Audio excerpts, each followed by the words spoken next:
Hi guys, this is TheRunningManZ. Thanks very much for checking out this video. I was going to make this video into a Clips of the Week style video, but it just seemed such a cool encounter that I thought it would stand alone more as a DayZ short. I really like this one. I think it was so tense, so hopefully you will too. I'm just arriving to the sort of Quonset hut on the west side of the airfield. I have an SKS and a Longhorn and not much else really that's of use. Thanks a lot for watching guys. I'll catch you in the next video. I was so... Fucking hell.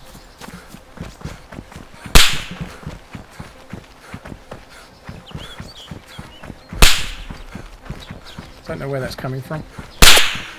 It's fucking close. That sucks. We're still bleeding, but I want to get a bit more distance before I do anything.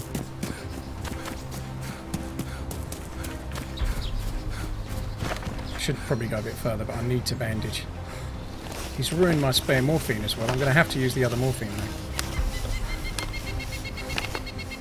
Haven't lost very much colour, and I know I'm going to regen because we just drank a load of stuff and I ate a packet of rice, so all the while from now I'm regenerating blood back from where I just got shot. He seemed to shoot me like he was in front or behind because I was running in a straight line and he hit. That implies he was in front or behind, but then when I got further into the trees he was still shooting. He's there.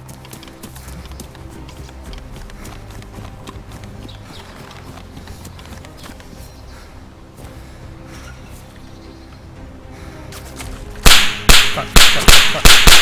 How is he still here?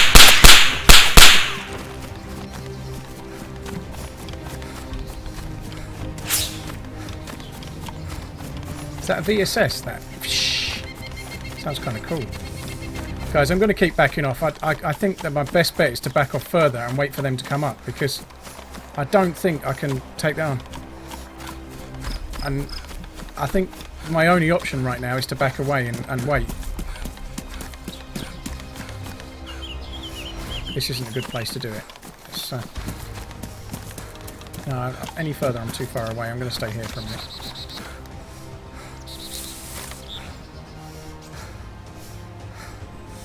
Fuck, they're on me already.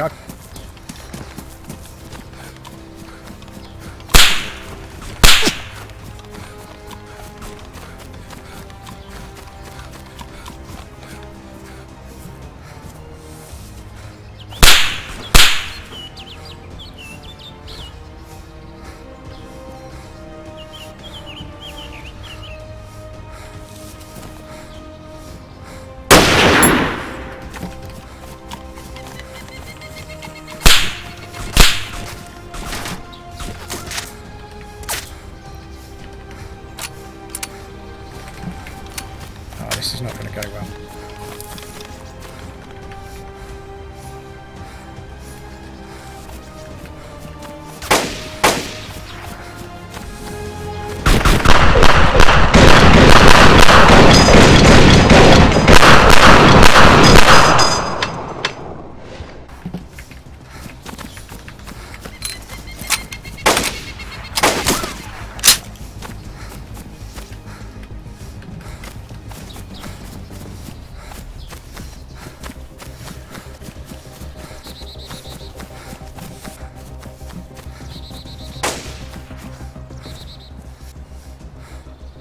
Fuck. What? No way!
Move, move, move, move, move.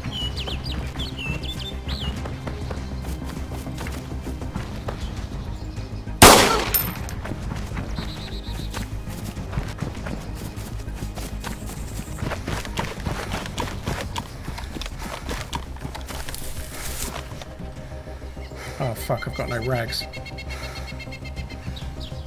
no rag. Oh, okay, it's fine.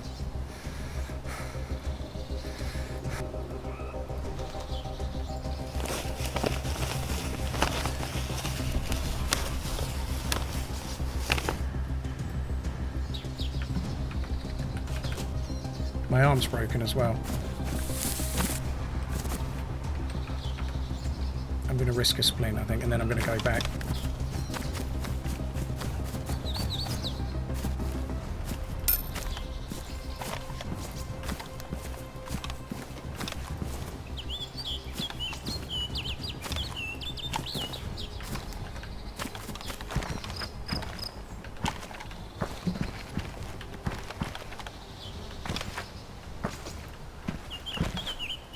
Hell.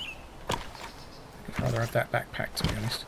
That's about it for the action in this video, guys, but I just wanted to give a few tips with regards to how to PvP when you're playing by yourself. They work in general as well, but a lot of people will watch that video and see that I got shot 3 times and sort of feel that I was lucky to get away with it, and that always luck plays a part in DayZ, but there are things that you can do to tip the balance in your favour. So I've probably got about 6 tips for you, roughly, that we're going to go through now.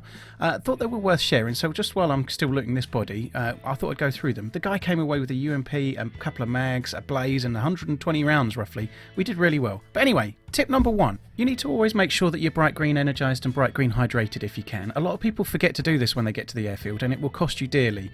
When I arrived at the airfield, just as I was getting to the lake just southwest here, I ate a full packet of rice and drank a lot of water to make sure that I was bright green energized and hydrated. That meant that when that firefight started, I got hit almost instantly, but all the while thereafter, my character was regenerating blood and getting his blood topped up again, which meant that by the time I got shot again, my blood was a lot higher than it would have normally been. That means that you can potentially take a few more shots because you're regenerating as you're escaping. On to tip number 2. You need to make sure you bandage somewhere safely away from the enemy, but also, more importantly than that, when you do bandage, you need to always make sure you use a splint or a morphine. Now, anyone that's seen Wobo's bone condition video, I'll link it in the description below, you're far more likely to die from bone condition, the hidden bone stat, than you are a lot of other things. Blood loss or bone stat condition is what normally kills you. So, in this particular scenario here, I bandaged and I morphined at the same time, and again, that's why later on when I'm getting shot, my body's regenerating blood because I've eaten and I've drunk, so I'm a bright green, energized and hydrated, but my bone stat has also been reset because I used a morphine. That was really, really important later on when I got shot for a second and then a third time.